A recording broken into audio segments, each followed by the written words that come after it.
бізге осы гамбургердің баннерін жасау үшін овер қосымшасына кіреміз тағы да, и ақ фон таңдап аламыз. Лента форматы керек, сторис форматы. Осыны таңдаймыз, 1080-1920, и птичканы қоямыз.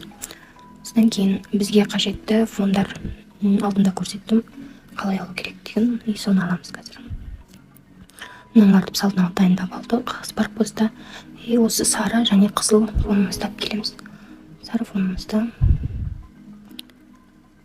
осылай қояйық, плюсик. И келесі бізге қызыл фон керек.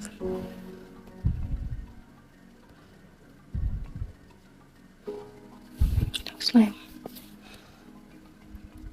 қойдық. Бұл слойды алып келіп, қызыл фондағы слойымызды біз дубликат жасаймыз. И бұның дубликатына келіп тартып, мына жаққа да шетін байқасаңыз, шетіне де осылай әкеліп қоямыз. И бұның опаситетін кішкене азайтамыз. Слай топ. Осындай оранжевый түс береміз, и артындағы сары фонды кішкене үлкейтеміз. Так болды, біздің фонымыз дайын. И бізге главный ингредиент гамбургер керек. Гамбургеріміз. Мынаға келіп қойдық, плюсик. PNG форматта тоже сайттан көшіріп аламыз, гамбургер деп іздеп. Келесі текстіміз жазамыз, выбираем баса әріппен.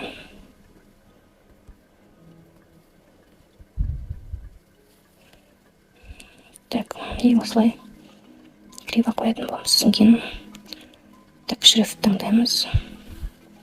Менде осы шрифт тұрған. И бұның колоры ақ, и shadow береміз. Мынаменен кішкене жоғары көтереміз. Астыға, үстіге. И opacity-ді 100-ге апарып қосамыз. Так, размерін сәл үлкейтсек болады. Так, все. Енді осыны аламыз да, дубликат жасаймыз. Астына қояйық. И выбираеміз.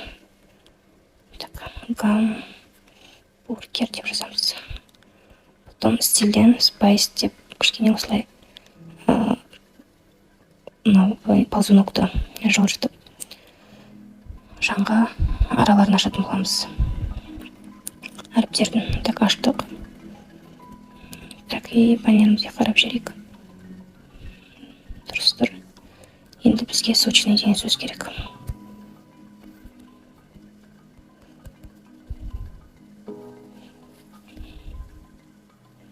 Так, бұның автоматически тоже астынан shadow қосып кетті. Көлеңкесі off деп өшіріп тастаймыз. И бұл сөздің түсін өзгертеміз. Бұны баннердағы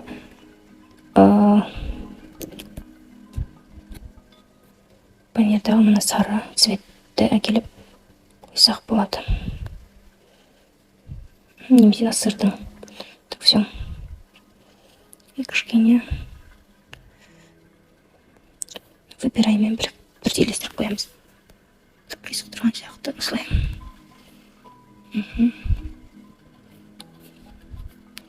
Размерін кішірейтсек болады екен. И птичка. Так, келесі кезекте бізде еще офер керек. Так. Закажи сейчас и получи скидку. Получи минус 30% скидку. Так, сейс. Азайтамыз. Еще. Так, фон. Ultima Product и цвет черный.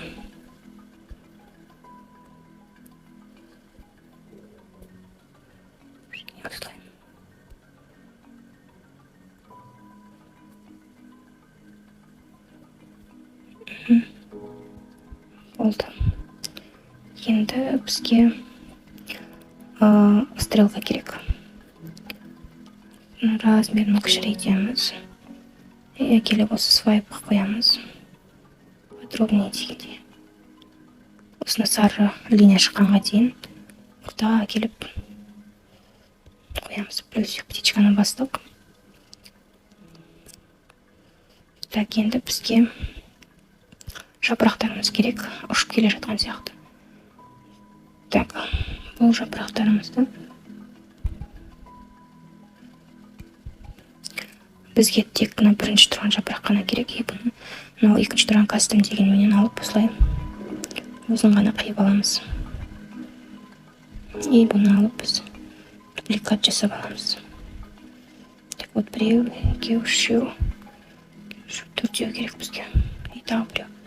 Дупликатіне төртеу жасадық. Так, бұна бірінші тұрғанды біз выбирай дегеннің артына апарамыз, астына түсіреміз.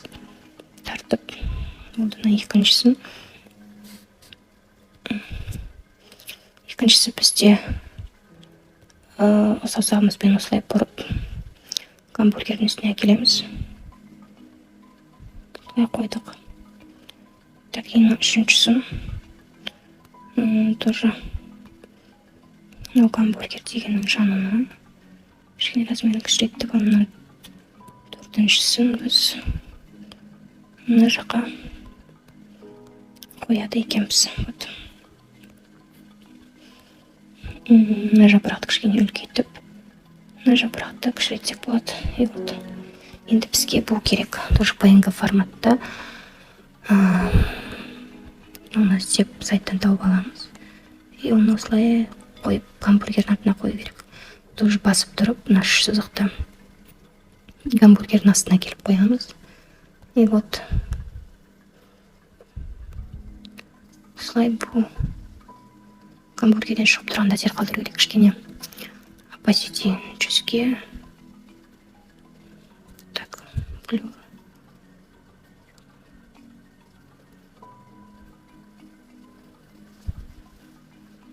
Осылай кішкене шарпенді қоссақ болады.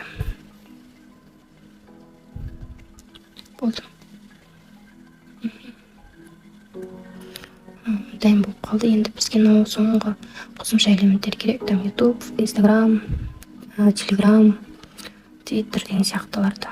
Олар тоже қоссақ та қоспасақ та болады. Негізінде қосу үшін мынандай PNG форматта тоже социальный медиа деп іздесеңіз осылай шығарып береді. И бұны фрипиктен көшіріп алдым мен.